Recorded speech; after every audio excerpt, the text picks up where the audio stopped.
Das deine Waren jenem Morgen still, ein Art still, die das Klirren der Kaffeetassen fast zu laut klingen ließ. Sonnenlicht strömt durch die breiten Fenster, fing sich in den verchromten Tischkanten und spiegelt sich in den glasenen Salzstreuern. In der Eckbank saß Walter Branson, ein 81-jähriger Veteran des Koreakriegs, der jeden Morgen genau 8:15 hierher kam. Trug sein Lieblingsflanellhemd, und den Ellbogen ausgeblichen, und ein paar schwere Stiefel, die mehr Winter erlebt hatten als die meisten Männer im Raum je gelebt hatten. Sein Hand zitterte leicht, als sein Tass schwarzen Kaffee hob. Doch sein Augen, obwohl müde, trugen die Stillwort eins Mannes, der einst der Angst im Kampf ins Gesicht geblickt hat, aber dies ruhig Morgenstimmung wird in einem Augenblick zerstört. Ein jüngerer Mann, breitschultrig und im bösen Blick, hat sich im der Kellnerin über sein Rechnung gestritten. Sein Stimme wird lauter, sein Temperament heißer, bis sich umdreht und bemerkt, dass Walter in still aus seiner Bank beobachtet. Irgend etwas an dem ruhigen Blick des alten Mannes, seiner gelassenen Präsenz, muss den zerbrechlichen Stolz des Schlagers verletzt haben. Bevor jemand es verhindern konnte, stürmte herüber und schlug Walter ins Gesicht. Das Geräusch holte durch das Diner wie ein Schuss. Tassen klirrten. Menschen erstarrten. Und Walter, sein Wange brennend rot, hob ihn fast die Hand an sein Gesicht, betont nicht vom Schmerz, sondern von der Grausamkeit davon. Wenn du an Gott glaubst, und Respekt gegenüber denen, die vor uns kämen, und an die Kraft der zweiten Chancen, nimm dir bitte einen Moment Zeit, dieses Video zu mogen, es mit Freunden zu teilen und Kindness Corner zu abonnieren. Den Unterstützung hilft dabei, dies kraftvollen Geschichten der Menschlichkeit zu verbreiten. Das deine versank in ein schweres Schweigen. Die Kellnerin, zittend, bat die Männer zu gehen, während die anderen Gast auf ihr Teller schauten, zu verängstigt, einzugreifen. Walter schlug nicht zurück. Saß ihn fast die, sein verwitterte Hand die Frischbühl bedeckend, sein Augen in den Kaffee starrend, den nicht mehr schmecken konnte. Hat keine Angst sich selbst. Hat weit Schlimmes ertragen. Aber sein hohes Schmerz angesichts des Zustands der Welt, darüber, wie schnell Respekt angesichts von Arroganz zu verschwinden schien. Minuten wurden zu einer Stunde. Walter blieb in seiner Bank, teils weil sein Bein sich zu schwer anfühlten, ihn hinauszutragen, und teils weil nirgendwo sonst sein musste. Das Diner war sein Zufluchtsort, der Ort, wo ihn fast als Mr. Branson bekannt war, der hoffentlich Altmann, der immer großzügig Trinkgeld gab, selbst wenn sein Rand knapp war. Nun war sogar dieses Heiligtum durch Gewalt befleckt worden. Aber dann klingelte die Glocke über der Tür des Diners, und ein Grupp von Männern trat ein, deren bloß Anwesenheit die Atmosphäre veränderte. Lederwesten mit kühnen Insignien bestickt, Tätowierungen, die sich an muskulosen Armen entlang wanden, Stiefel, die mit Bestimmtheit den Boden trafen. Sie waren Mitglieder der Hells Angels. In ihrem ging einer, größer als die anderen, sein grau durchzogener Bart verlieh ihm ein Aura der Autorität. Sein Augen durchscannten den Raum, bis sie auf Walter landeten. Und in diesem Moment ging ein Horch der Wiedererkennung durch den müden Ausdruck des alten Mannes. Der Anführer der Gruppe war Thomas Branson, Walters Sohn. Der Schlager, der Walter geschlagen hat, war noch im Diner, plaudert selbstgefällig mit einem Freunden der Thieg, one zu ahnen, was sich entfalten wird. Aber Thomas sah die Bühl auf die im Gesicht seines Vaters sofort, und sein Kiefer verkrampfte sich. Die anderen Biker bemerkten es ebenfalls. Der Raum hielt den Atem, unsicher, ob nicht Gewalt ausbrechen wird. Aber Thomas stürmte nicht vor.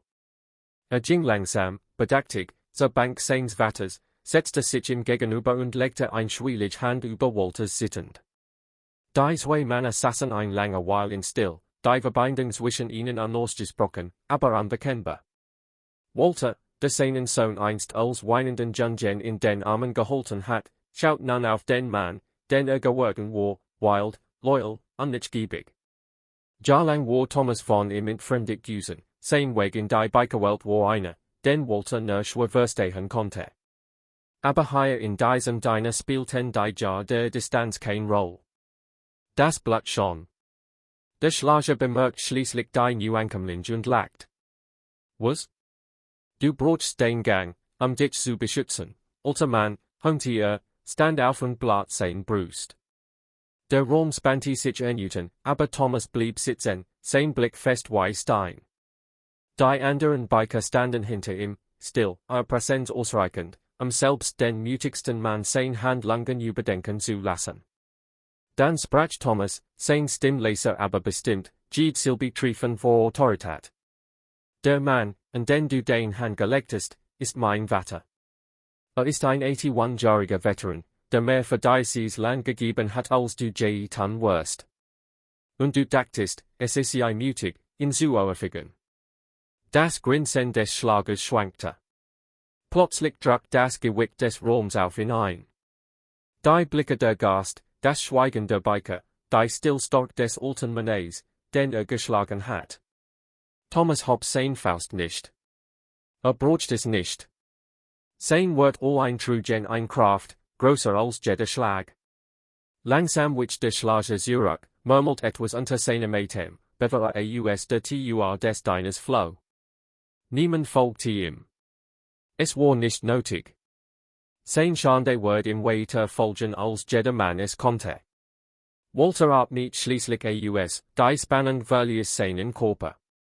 Zum ersten Mal an jenem Morgen erlotte sich ein kleines, muds Lächeln. Sein Sohn hat ihn verteidigt, nicht im Gewalt, sondern im Loyalität und Respekt. Das Band, das so viel Jahr lang angespannt gewesen war, schien in diesem einfachen Akt zu heilen.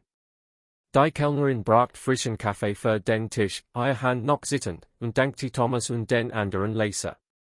Im ganzen Diner begannen die Gast zu murmeln, die Angst hob sich, als hat Sonnenlicht schwer Wolken durchbrochen. Einige hörten sich sogar Walter, Wort des Respekts anzubieten, beschämt, dass sie nicht früher gehandelt hatten. Walter schaut seinen Sohn, sein Stimmrau aber stetig, als sagt, ich habe wohl lange Siegkämpfe gekämpft, Thomas. Aber nichts ist vergleichbar im Kampf, die Familie nah zu halten.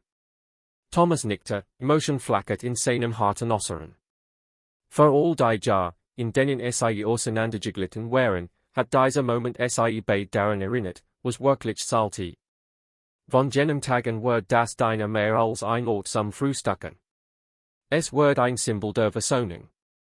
Walter und Thomas trafen sich dort oft, manchmal begleitet von Thomas Bikerbrüdern, die den Veteran im eine Ehrerbietung behandelten, die nie gebeten hat, die aber tief zu schätzen wusste. Und jedes Mal, wenn Walter eintrat, erinnerten sich die Menschen an jenen Morgen, als die Grausamkeit eines Schlagers nicht durch Faust zum Schweigen gebracht wird, sondern durch die Stillkraft von Familie und Respekt. Wenn dies Geschichte den Haus berührt hat, sag bitte den Unterstützung, indem du dieses Video likest, Kindness Corner abonnierst und es anderen teilst. Dies Geschichten erinnern uns daran, dass egal zerbrochen die Welt sich anfühlt, Handlungen der Liebe und Loyalität heilen können, was verloren gegangen ist. Und bevor wir enden, würde ich mich freuen, wenn du unten kommentierst. Glaubst du, dass Gott die Kraft hat, zerbrochene Familien zu heilen? Den Work konnten jemanden inspirieren, der Hut Hoffnung braucht. Walter Branson verbracht sein verbleibenden Tage im einem erneuten Gefühl des Friedens. Nicht lange nur der einsame Veteran in der Eckbank, sondern ein Vater, der seinen Sohn wieder an die unwahrscheinlichsten aller Ort fand. Und für all, die es miterlebten, wird dieses Diner zu einer Erinnerung daran, dass selbst angesichts von Grausamkeit Respekt, Loyalität und Liebe immer die größte Stark tragen werden.